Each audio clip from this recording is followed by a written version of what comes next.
Hello and welcome to our online classes. आज का जो हमारा टॉपिक हम लोग कवर कर रहे हैं दैट इज़ जो हम एक्सपोर्ट करते हैं अंडर LUT। LUT का मतलब क्या होता है? That is letter of undertaking. ये एक्सपोर्टिंग में काम आता है जब एक्सपोर्टर एक्सपोर्ट करता है विदाउट IGST चार्ज, उसको हम LUT बॉन्ड्स बोलते हैं। मैं आपको बता देती हूँ, मैंने कुछ लिखा हुआ भी है इसके बारे में।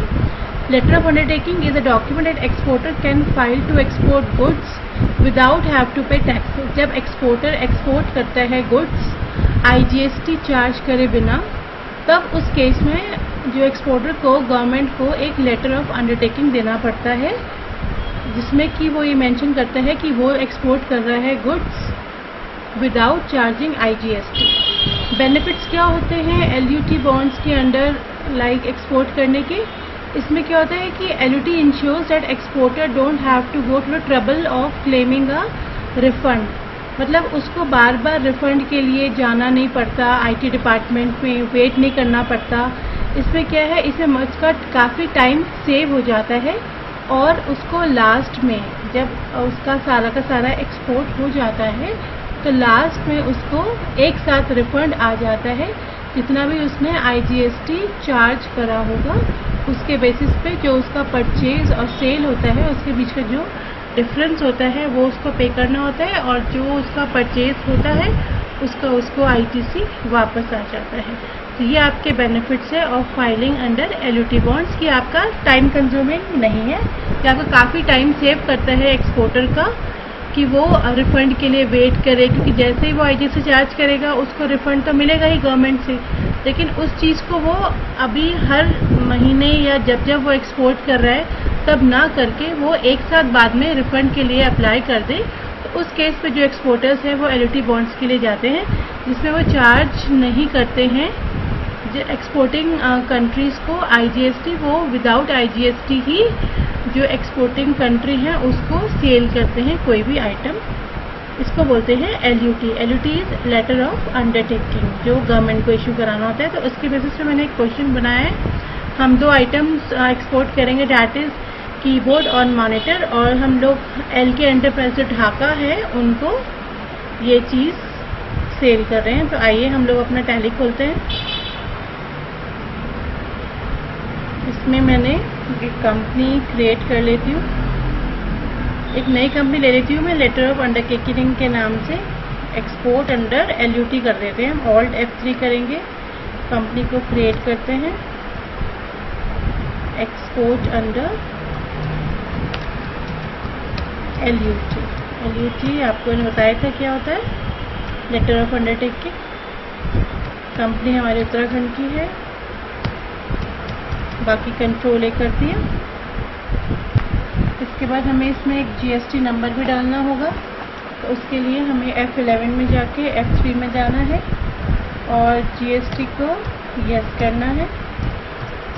GST नंबर मैं उत्तराखंड का एक डाल दे रही हूँ इसमें, आप किसी भी स्टेट में जहाँ पर भी हो वहाँ का आप डाल सकते हो।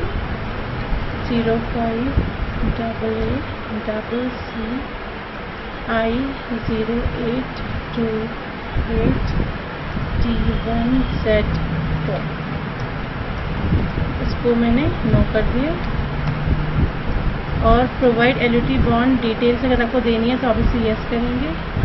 LUT बॉन्ड डिटेल्स में आप यहाँ पे कोई भी नंबर डाल दीजिए। वैलिड हो गया है, आप यहाँ पे 1 अप्रैल डाल सकते हैं।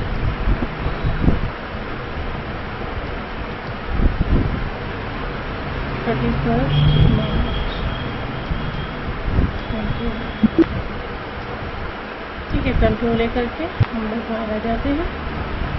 अब हम इसमें एक बनाएंगे सेल अंडर LUT कर देते हैं। सेल्स अकाउंट में जाएगा,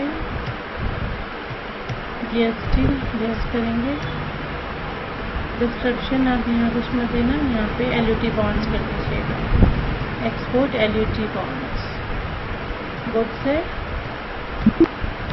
एंटर हो गया। फिर हमें क्या बनाना है, LK ट्रेडर्स, LK एंटरप्राइजेस, ये हमारा जिसको हमें एक्सपोर्ट करना है। ये आपका सन्ड्री डेटर है, ये बिलोंग करता है बांग्लादेश, ढाका, क्योंकि बांग्लादेश की कैपिटल है, तो आप इसको बांग्लादेश में लिख सकते हैं। तो जीएसटी नंबर को पूछता ही नहीं है। अब आप इसमें आइटम्स बनाएंगे, आपका कीबोर्ड है और आपका मॉनिटर है।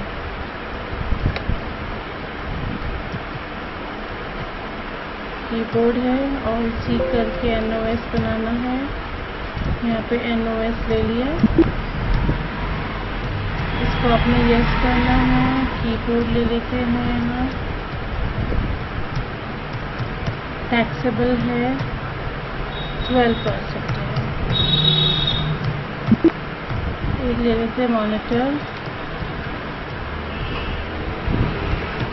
ये भी NOS में जाएगा, इसको आपने यस किया।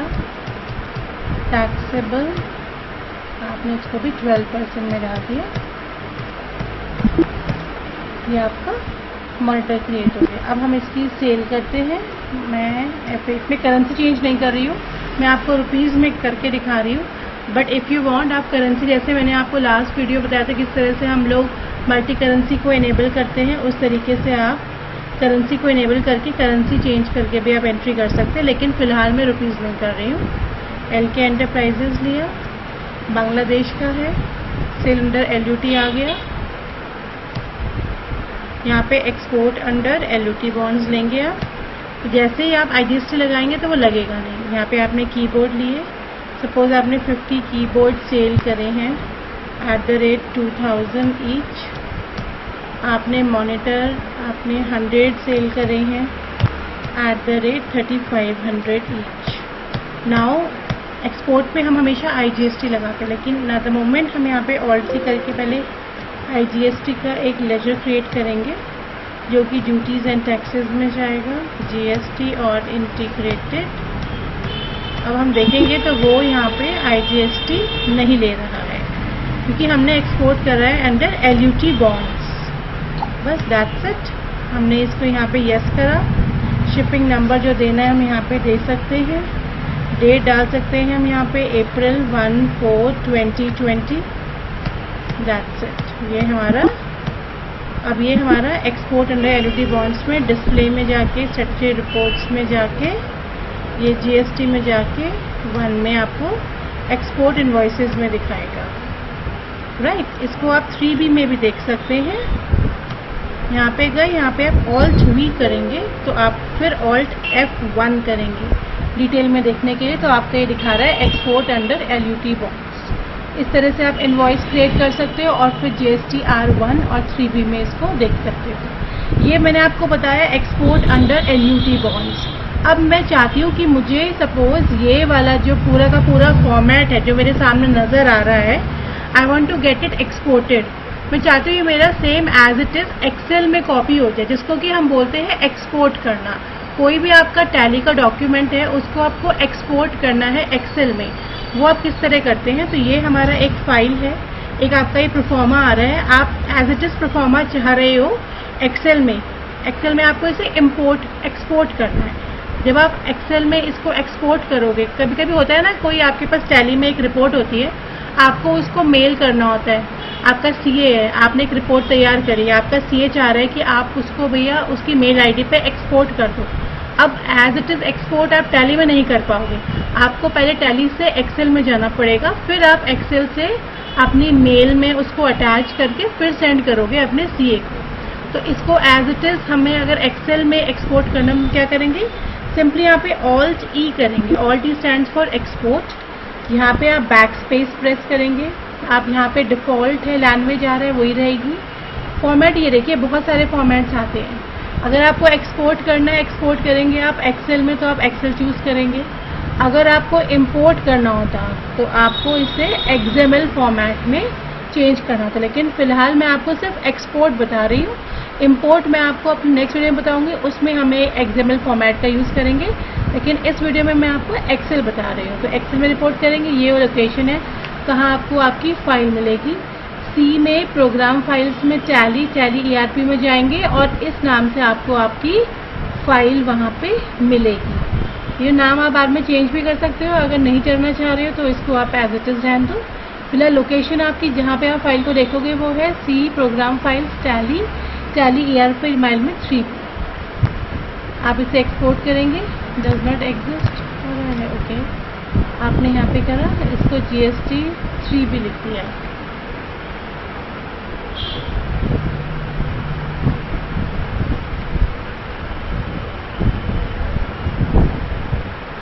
GST 3B कर देते हैं और XLS कर देते हैं, डिलीट कर देते हैं, does not exist, okay C program file GST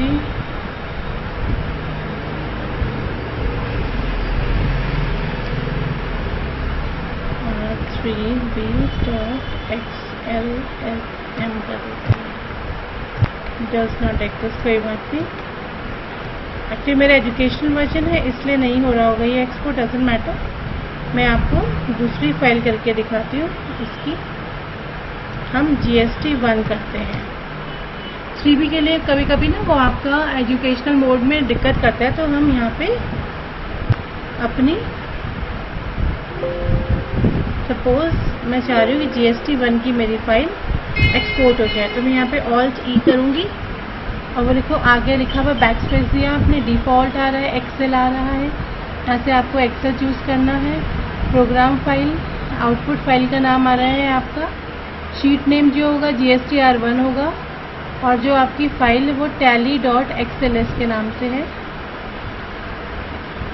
अब इसे यस करेंगे, एक्सपोर्ट किया, एक्सपोर्टिंग टू एक्सेल लिखा हुआ आ रहा है, तो ये आपकी एक्सेल फाइल खुली और यहाँ पे आपकी आउटपुट जो शीट नेम था वो GST tally.xls आ गया और एज इट इज़ आपका GST का फाइल R1 का एक्सेल में ओपन हो गया है। तो इस फाइल को आप अपनी मेल से अटैच करके अपने CAs को भेज सकते हैं। GST R1 GST R2 को आप इस तरह से एक्सपोर्ट कर सकते हैं। कभी कभी 3B नहीं हो पाती बिकॉज ये एजुकेशनल वर्जन है, ये लाइसेंस नहीं है। अगर लाइसेंस वर्जन से करेंगे तो डेफिनेटली हो पाएगा। तो फिलहाल आप इसको इस तरह से प्रैक्टिस करिए। आप देखिए आपने जो पहले प्रीवियस अपनी जितनी भी GST R1 फाइल करी हैं, आपने जो इंटरस्टेट इनवॉइसेस क्रिएट करी हैं, उनको ऐसे आप एक्सेल में एक्सपोर्ट करके देखिए, इसको अपनी मेल में अटैच करके देखिए और फिर मुझे बताइएगा कि कोई आपको दिक्कत आ रही है कि नहीं आ रही है। ठीक है, till then take care and practise well. Thank you.